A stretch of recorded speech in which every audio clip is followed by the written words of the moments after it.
all I can think about is how when I lived in Midlothian, Texas, we always said that house was haunted.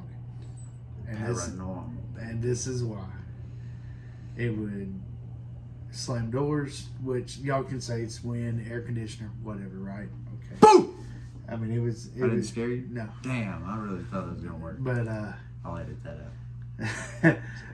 and the craziest thing is, like, my dad used to get mad because, like, I'd go to the bathroom and the toilet would flush. And I'd be like, Dad, the toilet won't flush. That's the oldest trick in the book. And You just try to get him to look. No. That's the oldest trick in the book. I'm like, Dad, the toilet won't flush. And he'd come in there and he'd try to flush it. The toilet wouldn't flush. He reached down and the water's turned off on the toilet. And he'd be like, Jared, don't turn the water off. I'm like, I've never heard this story. oh, yeah, I'm pretty sure I told it to you, but hey, it is what it is. That's what it is. So he would turn the water back on. Now, granted, Colin, I'm 19 years old. I didn't know how to turn the water on and off on the toilet. I didn't know there was a handle down there. I just learned something new today. Yeah, so I didn't know you could turn the water on and off. It would do it all the time, right? And it would do it to my sister. It would do it to me. It would turn the water off. Also, my dad would never stay there at that house alone. Because, like, during the summer, you know, my mom was a school teacher. During the summer, we'd go up to my grandma's lake house. We'd go up, and my dad would still be working. He would go to his work and sleep in his truck, then stay at that house in a nice, big, king-size bed. He'd rather sleep in the front cab of a truck. Yeah, that's odd. So, we always had experiences. It really messed with my dad more than anything. Like, it messed with my dad. Yeah. The day that we moved out to move up to Trenton, Texas, where I went to school in White Wright, Texas. The day we moved out to make that trek. Because Trenton didn't have a football team. That's right. And I had to choose between Leonard and White Wright.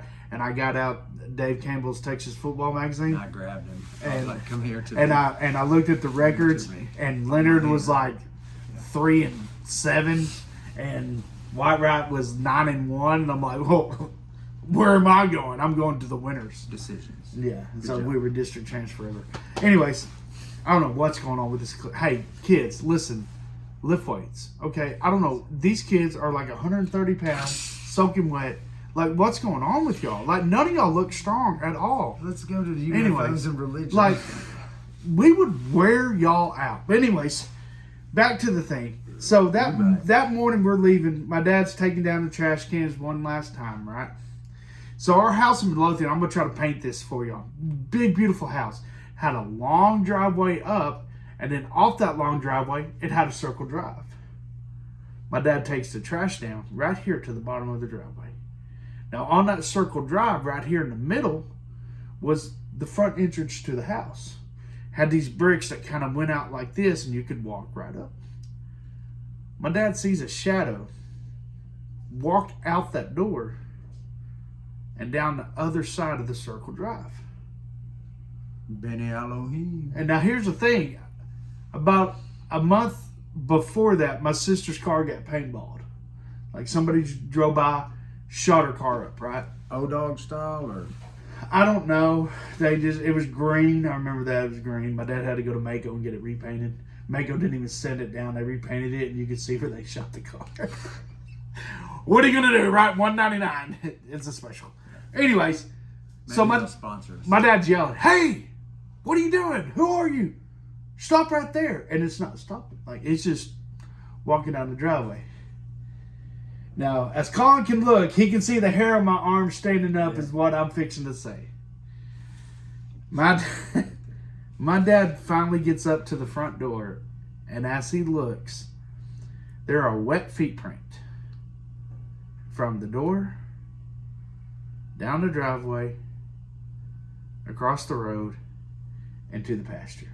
See, the phenomenon, I think it can just play tricks, man. And I think it's been tracking your daddy for a long time, and I think it's got a message for you, brother. Well, and so...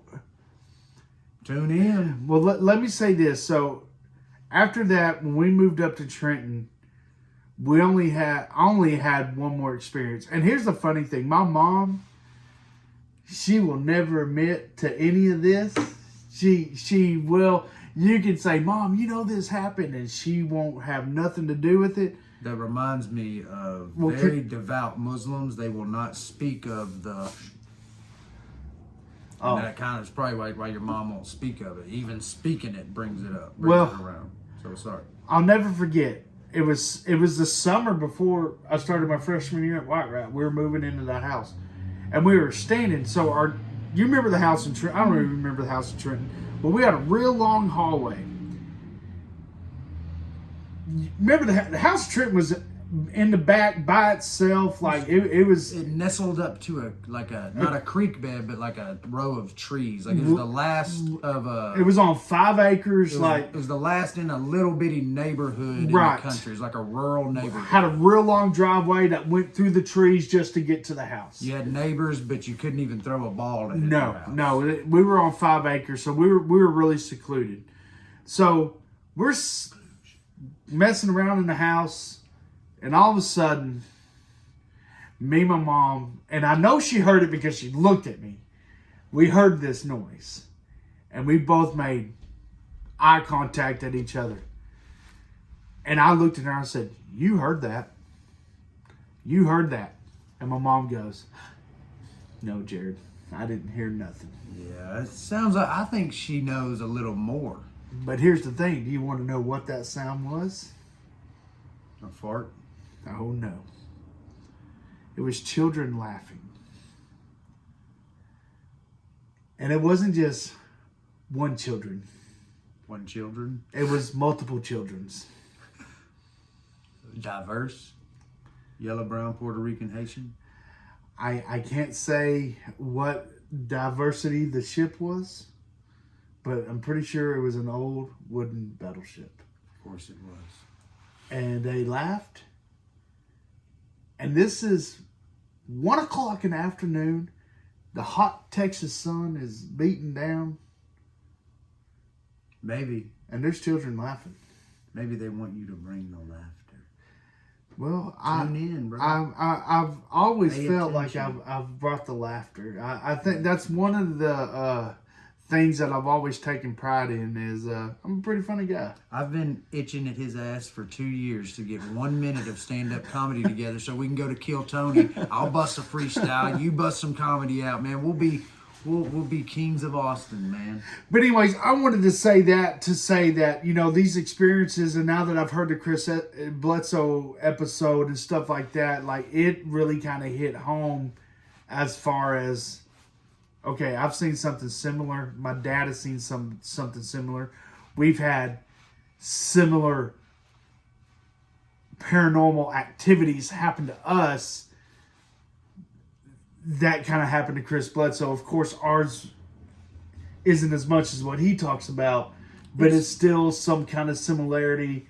I'm sorry. I wanted to say this, and maybe we'll get out of here. We're running up on 30 minutes. Oh, man. We don't have to. Just let me say this. Yeah, edit that shit out, man. Shut the fuck up. Just let it go. I really wish that people would start viewing the UFO conversation through a miraculous lens, okay? When you see something in the sky that you can't explain it, instead of calling these people crazy or calling them saying they didn't see it, man, maybe pick up a Quran, maybe pick up a Holy Bible